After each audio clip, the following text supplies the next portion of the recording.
Welcome back, friends and ladies and gentlemen and esteemed guests.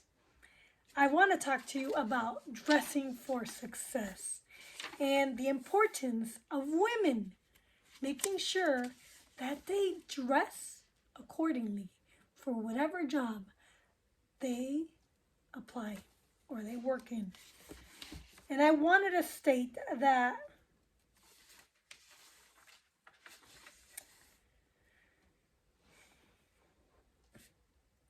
don't confuse sex appeal, with success appeal.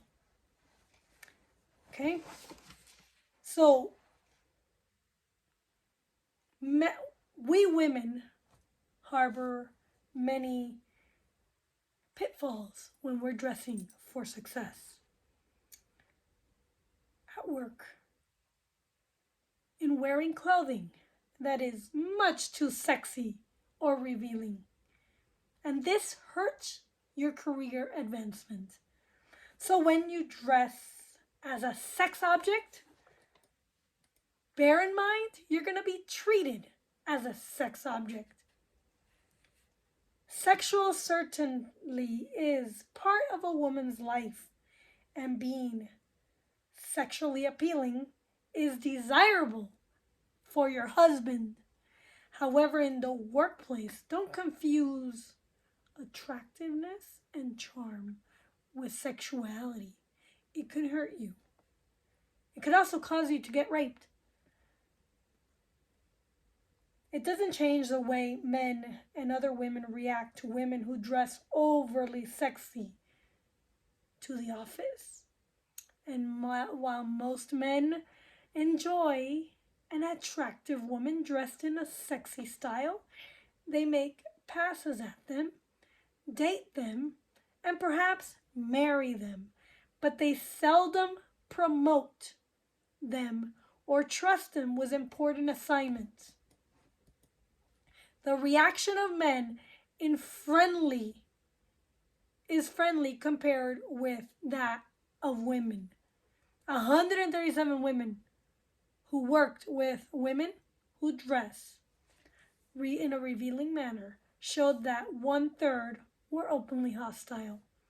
No woman, absolutely no woman, should ever wear sexy clothing to work, period, or to church. Only in the bedroom when you're married, okay? Looking attractive and being charming are assets in business today, as long as you do not step over the line of good taste. See this? This is how you should dress if you want to be an executive. Women in sexy outfits were thought of as less effective by both sexes than women who dressed in non-sexual ways. And I want to reiterate, 99% of women reading this book or watching this video know when they are dressing too sexy. And the only exception is, of course, mini skirts. Because while we women view skirts as fashion, men just look at legs. But let me reiterate that we women miss the target every time.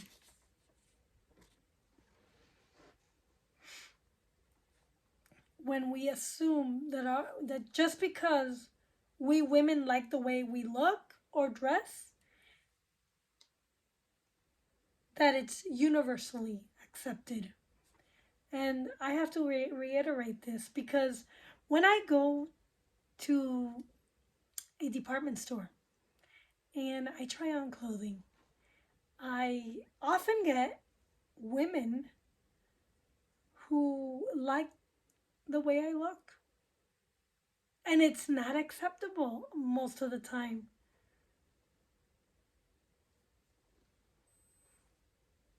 Men and women see clothing absolutely differently. We are divided on this issue. And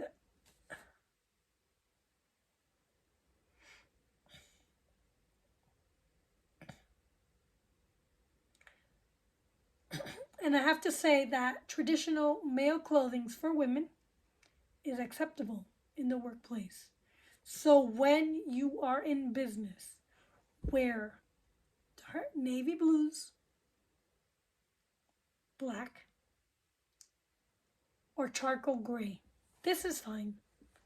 This suit is fine. You can wear grays, but charcoal gray is more impactful.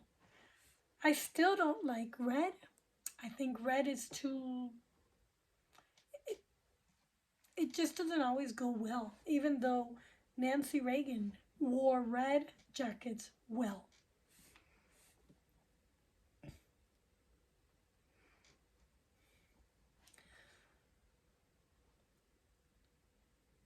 One thought on dressing too casually.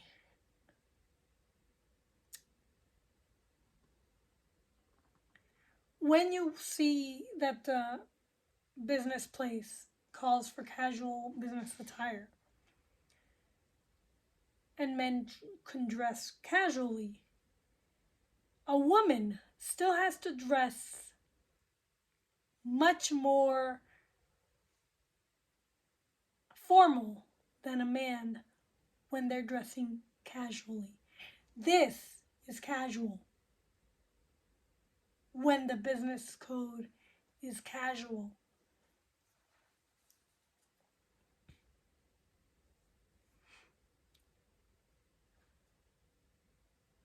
In male-dominated fields, the woman has to dress more formal than the male.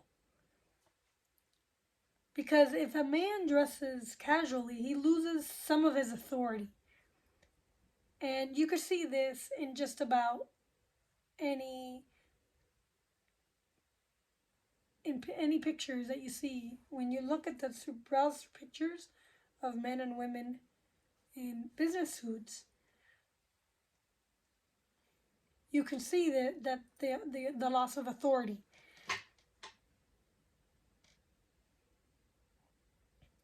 A woman who wears a skirted suit, and the man who wears a traditional menswear suit,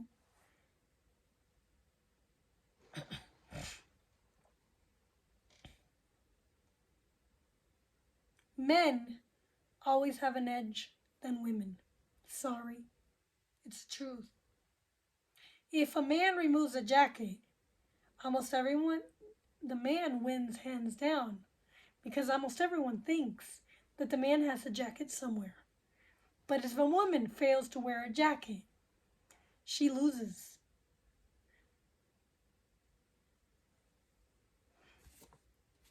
Do you know why that is? Women, we must dress more conservatively than men to have equal or near equal authority in the workplace.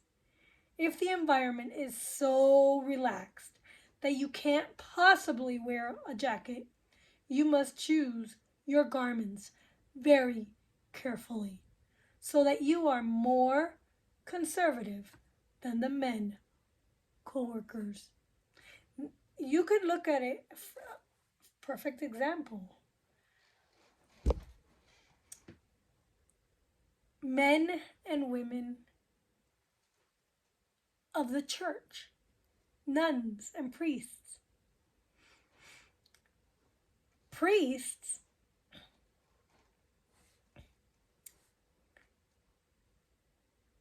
are formal. They wear formal wear. Nuns wear formal wear as well.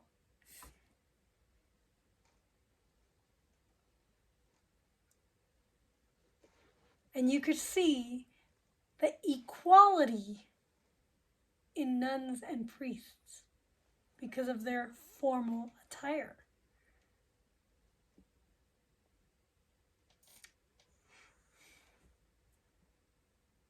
Now, people think that they're too successful to follow the rules. I argue that you can never be too successful to follow the rules, and if you break the rules, you're gonna end up failing.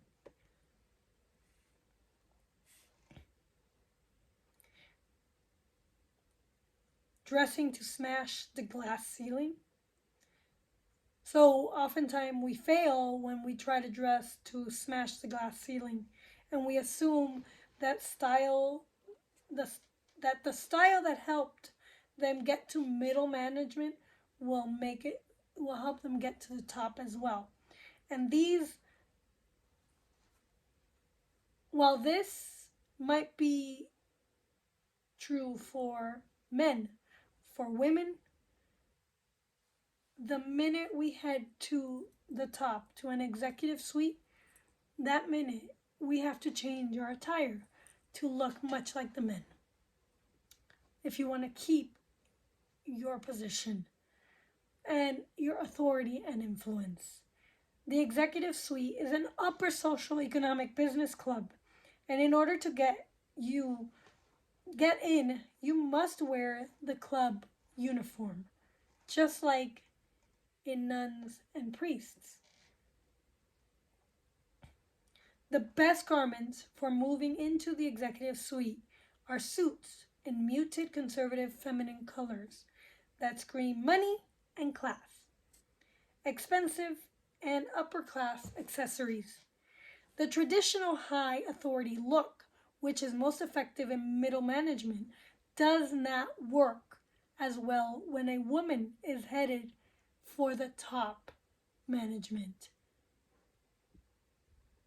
The men at the top react positively to women who dress in conservative, professional, and stylish manners.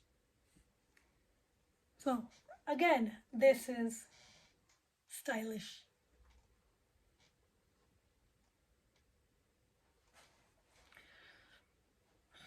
So, let's delve in and talk about wardrobe.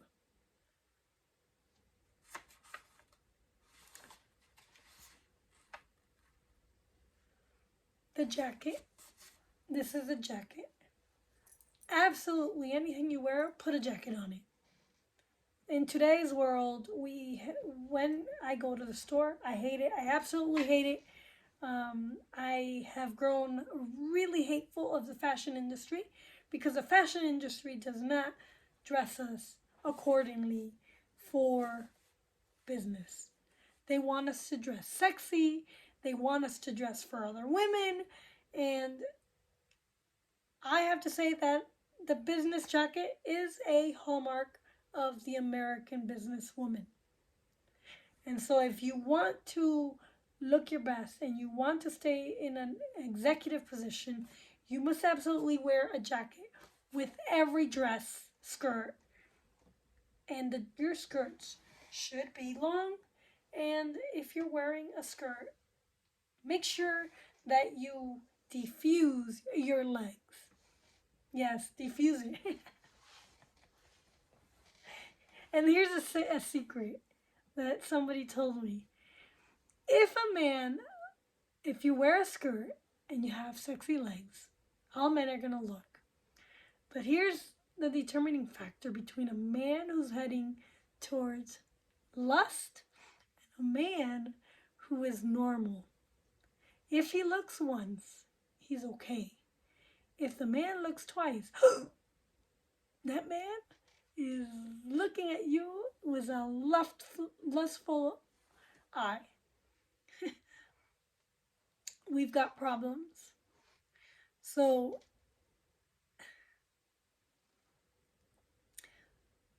wear a business jacket, much like mine.